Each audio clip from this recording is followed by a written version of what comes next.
इस सभी बातों का चर्चा आज के वीडियो हम लोग करेंगे। तो आइए आज देखते हैं यहाँ पर पौधों का वर्गीकरण। देखिए, सबसे पहले यहाँ पर देखेंगे जो प्लांट होते हैं, इस प्लांट को डायरेक्ट मैं कहूँगा कि 5 वर्गों में बांटा गया है। कितने वर्गों में बांटा गया है? तो 5 वर्गों में बांटा गया है। कितने क्लास में बांटा गया है? तो सीधे मैं कहूँगा 5 वर्ग या 5 क्लास में बांटा गया है। किसने बांटा था? तो वीटेकर। किसने बांटा था? वीटेकर नामक वैज्ञानिक ने बांटा था। किसने बांटा था? वीटेकर ने। कितने में बांटा था? तो यहाँ पर हमारा हो जाएगा 1969। ठीक है, यानी पौधों पे जितना पृथ्वी पर जितने भी पौधे पाए जाते हैं, इन सारे पौधों को हम लोग 5 वर्गों में बांटते हैं।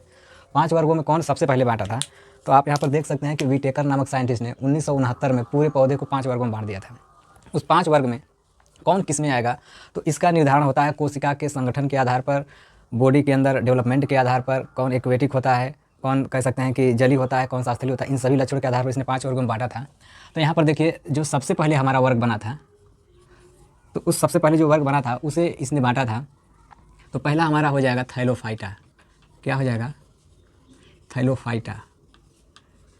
थैलोफाइटा, ठीक है, ये हमारा हो जाएगा पहला। और दूसरे नंबर पे हमारा हो जाएगा,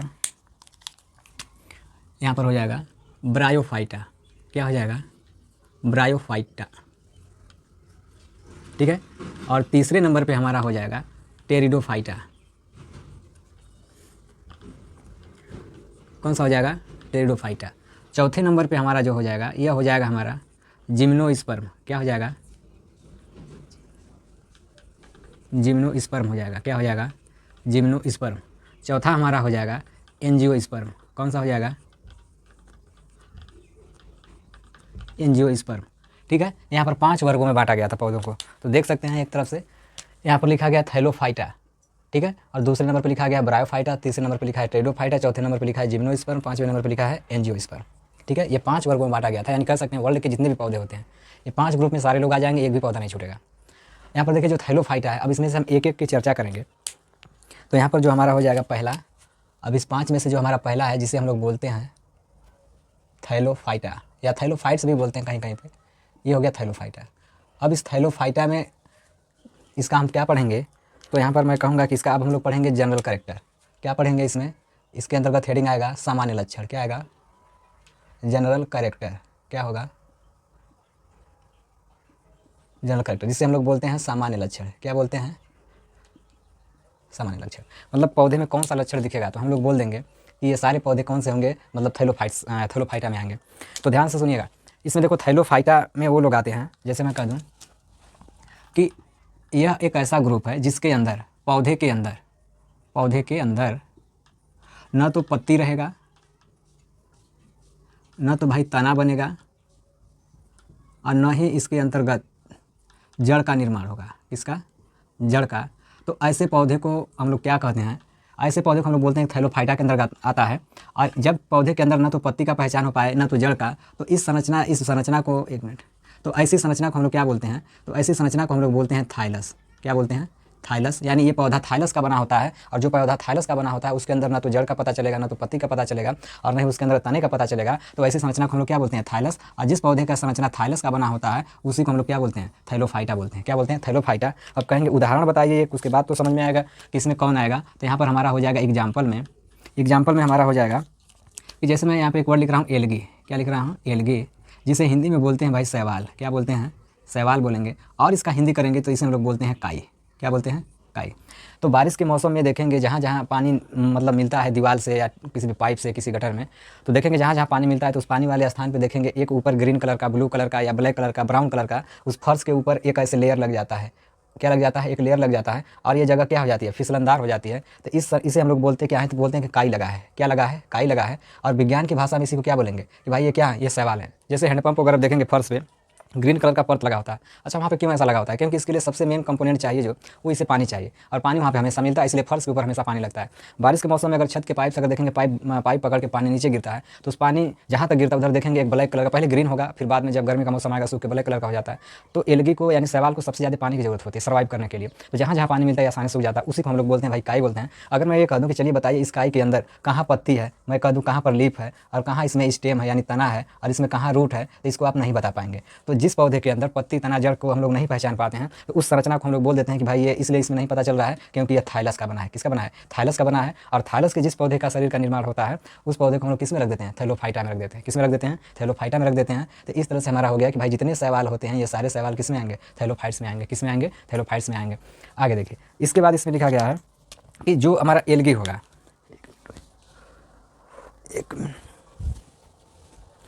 इसके बाद हमारा होगा जो पॉइंट कि ये पाए कहाँ जाते हैं। ये पाए कहाँ जाते हैं तो यहाँ पर लिखेंगे कि यहाँ पर ये पाया कहाँ जाता है तो ये दोनों स्थानों पर पाया जाता है। एक बोलते हैं भाई इक्वेटिक, क्या बोलते हैं?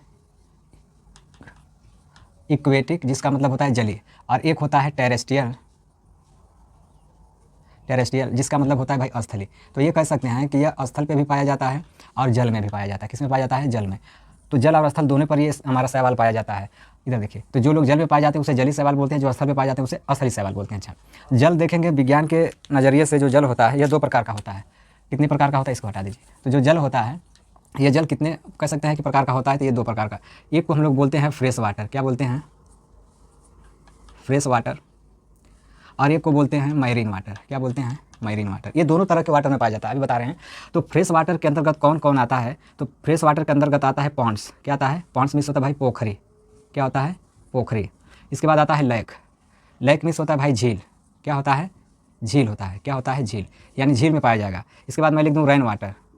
रेन वाटर का मतलब होता है वर्षा वाला जल। क्या हो जाएगा? वर्षा वाला जल। इसके बाद हमारा हो जाएगा डीटेज। डीटेज मतलब होता है भाई कीचड़। क्या हो जाएगा? कीचड़। तो पोखरी में, झील में, वर्षा वाले जहाँ जहाँ ये पानी ऐसा मिलता है तो वहाँ पर इन स्थान को हम लोग क्या बोलते हैं? Fresh water. और फ्रेश वाटर का हिंदी होता है भाई यहाँ पे अलवणीय जल। क्या हो जाएगा? अलवणीय जल हिंदी में बोलेंगे। क्या बोलेंगे? अलवणीय जल बोलते हैं। तो ऐसा जल जिसमें नमक की मात्रा नहीं पाई जाती है उसे हम लोग बोलते हैं फ्रेश वाटर। फ्रेश वाटर का मतलब ये आरओ वाला, फिल्टर वाला पानी नहीं। साइंस ये कहता है कि जिस पानी के अंदर फंगी, बैक्टीरिया, वायरस या कोई प्लांट अच्छे से सर्वाइव कर पाए उस पानी को हम लोग फ्रेश वाटर बोलते हैं। बात समझ में आई? तो यहाँ पर देखेंगे पोखरी के अंदर कोई भी प्लांट आसानी से उग सकता है, झील के पास भी उग सकता है। रेन वाटर, वर्षा वाला पानी, सभी लोग जानते हैं भाई वर्षा वाला पानी किसी पौधे को नुकसान नहीं पहुंचाता है। ये हमारा क्या है? फ्रेश वाटर है। डीटेच, कीचड़ के अंदर भी देखेंगे कि बहुत से छोटे बैक्टीरिया या प्रोटोजोआ आसानी से उग पाते हैं। तो ऐसे पानी को हम लोग बोलते हैं फ्रेश वाटर। और फ्रेश वाटर कहाँ कहाँ पाया जाएगा? तो यहाँ पर देख सकते हैं कि पोखरी के अंदर, झील के अंदर, वर्षा में, और यहाँ पे लिखा गया है कीचड़। क्या लिखा गया है? कीचड़। भाई कीचड़ में पाया जाएगा। मैरीन वाटर का मतलब होता है लवणीय जल। क्या होता है? लवणीय जल। क्या हो जाएगा? लवणीय जल। लवणीय जल का मतलब होता है कि जिसमें भाई साल्ट पाया जाता हो। क्या पाया जाता हो? साल्ट पाया जाता हो, नमक की मात्रा हो। तो नमक की मात्रा किस पानी में हो सकती है? तो इसमें भी हमारा हो जाएगा दो। एक हमारा हो जाएगा सी, यानी एक हमारा हो जाएगा समुद्र। क्या हो जाएगा? समुद्र। और एक हमारा हो जाएगा ओशियन। और ओशियन का मतलब क्या होगा भाई? महासागर। क्या हो जाएगा? सागर। क्या हो जाएगा? सागर। तो यहाँ पर हमारा हो जाएगा कि समुद्र का पानी खारा होता है भाई, उसमें नमक पाया जाता है। ओशियन का पानी भी खारा होता है, उसमें नमक पाया जाता है। तो ये दोनों के दोनों जो प्लेस हैं, स्थान पे कौन सा वाटर पाया जाएगा? तो कहोगे मैरीन वाटर पाया जाएगा। मैरीन वाटर और those water which contain salt amount, जिसके अंदर साल्ट के अमाउंट होगा उसे हम लोग क्या बोलेंगे? मैरीन वाटर बोलते हैं। तो दो प्लेस हो गया। तो इन कह सकते हैं कि जो एक्वेटिक जली होते हैं, जो जली शैवाल होता है, वह इन दोनों प्रकार के वाटर में पाया जाता है। अगर आपसे कोई पूछे कि एल्गी कहाँ पाया जाता है, फ्रेश वाटर में कि मैरीन वाटर, बताओगे बोथ, दोनों में पाया जाता है। किस में पाया जाता है? दोनों में पाया जाता है। तो ये हमारा हो गया भाई दूसरा पॉइंट कि ये जली होते हैं। अब इसके बाद अगला पॉइंट देखिए। इसके बाद हम लोग देखेंगे अगला पॉइंट। अगले पॉइंट में ये होगा कि जो शैवाल होता है, शैवाल के अंदर एक कह सकते हैं संवहन बोला जाता है। संवहन, ऊतक नहीं पाया जाता है। संवहन ऊतक नहीं पाया जाता है, जिसे इंग्लिश में हम लोग बोलते हैं कंडक्टिव टिश्यू। क्या बोलते हैं? कंडक्टिव टिश्यू बोलते हैं। क्या बोलते हैं? कंडक्टिव टिश्यू, संवहन ऊतक बोलते हैं। तो भाई संवहन ऊतक किसे कहते हैं ये पहले जानिए। संवहन ऊतक का मतलब ये होता है कि ऐसे ऊतक जो प्लांट के अंदर किसी पदार्थ को एक स्थान से दूसरे स्थान पर लेके जाते हैं। कहाँ लेके जाते हैं? दूसरे स्थान पर लेके जाते हैं। कहाँ पे लेके जाएंगे? दूसरे स्थान पर लेके जाते हैं। तो इसे हम लोग बोलते हैं संवहन ऊतक। क्या बोलेंगे? संवहन ऊतक। अब कहोगे कौन होगा? तो मैं यहाँ पे डायरेक्ट लिख दे रहा हूँ कि कौन होगा। तो इसमें हमारा एक होता है जाइलम। क्या होता है? जाइलम। और दूसरा हमारा होता है फ्लोएम। कौन होता है? फ्लोएम। ये दो ऐसे ऊतक हैं जो प्लांट के अंदर किसी भी सबस्टेंस को one place another place carry करने का काम करते हैं। जैसे मैं कह दूँ ये हमारा हो गया प्लांट। क्या हो गया? प्लांट हो गया। ठीक है।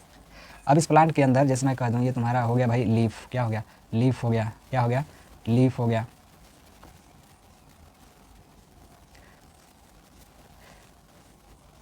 लीफ हो गया।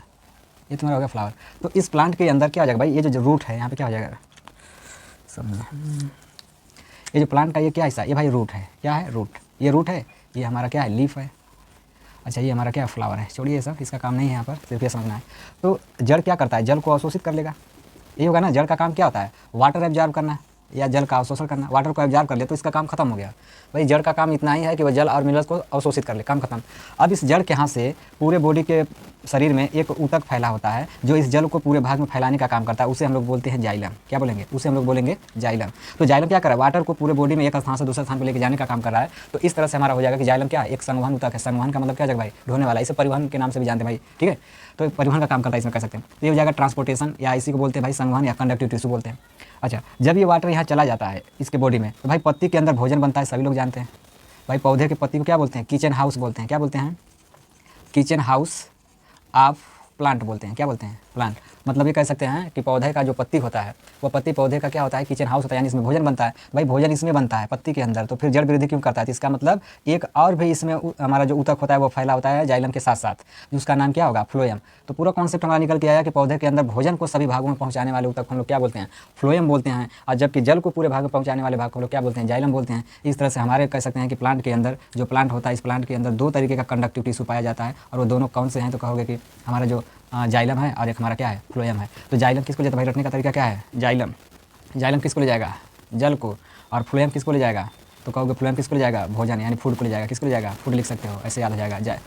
फ्लोएम किसको ले जाएगा, फूड को, और जाइलम किसको ले जाएगा। तो इस तरह का ऊतक शैवाल के अंदर नहीं पाया जाता है। पूरा मतलब ये है, क्योंकि शैवाल के अंदर अभी ऊपर ही पॉइंट में बताया गया है कि इसके अंदर ना तो लीफ होता है, न ही हमारा मतलब पत्ती होता है, न ही हमारा तना होता है, और न ही हमारा कह सकते हैं जड़ होता है। जब ये तीनों लोग नहीं होते हैं तो फिर इसमें जाइलम ऊतक कहाँ से आ जाएगा, संवहन ऊतक कहाँ से आएगा। तो थैलोफाइटा के अंदर जितने भी प्लांट आते हैं, इन सभी प्लांट्स के अंदर कह सकते हैं कि कंडक्टिव टिश्यू क्या होता है, अब्सेंट होता है। क्या होता है, अब्सेंट होता है। ऐसा कुछ नहीं होता भाई, ठीक है, ये हो जाएगा।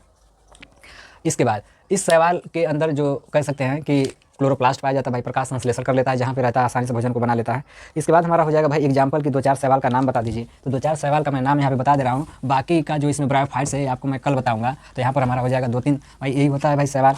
अब इस तरह से एक एक को पढ़ना है, 5 प्रकार का होता है। तो जैसे में यहाँ पे लिख सकते हैं भाई, जैसे में कोई बताइए भाई, एल्गी, किसी एल्गी का नाम बताइए। मैं एल्गी का नाम लिख रहा हूँ, ध्यान से देखिएगा। एल्गी में पहला हो जाएगा क्लेमाइडोमोनास। क्या हो जाएगा, क्लेमाइडोमोनास, ठीक है। दूसरे नंबर पे हो जाएगा स्पाइरोगायरा। क्या हो जाएगा, स्पाइरोगायरा, ठीक है। तीसरे नंबर पे हमारा हो जाएगा यूलोथ्रिक्स। क्या हो जाएगा, यूलोथ्रिक्स। चौथे नंबर पे हो जाएगा ऊडोगोनियम। क्या हो जाएगा, ऊडोगोनियम। क्या हो जाएगा, ऊडोगोनियम। इसके बाद हमारा हो जाएगा बाउचेरिया। क्या हो जाएगा, बाउचेरिया। इसके बाद हमारा हो जाएगा बट्रैकोस्पर्मम। क्या हो जाएगा, बट्रैकोस्पर्मम। इसके बाद हमारा हो जाएगा वालवाक्स। क्या हो जाएगा, वालवाक्स। और इसके बाद हमारा हो जाएगा क्लेमाइडोमोनास, स्पाइरोगायरा, यूलोथ्रिक्स, ऊडोगोनियम, बाउचेरिया, बट्रैकोस्पर्मम, वालवाक्स, कारा।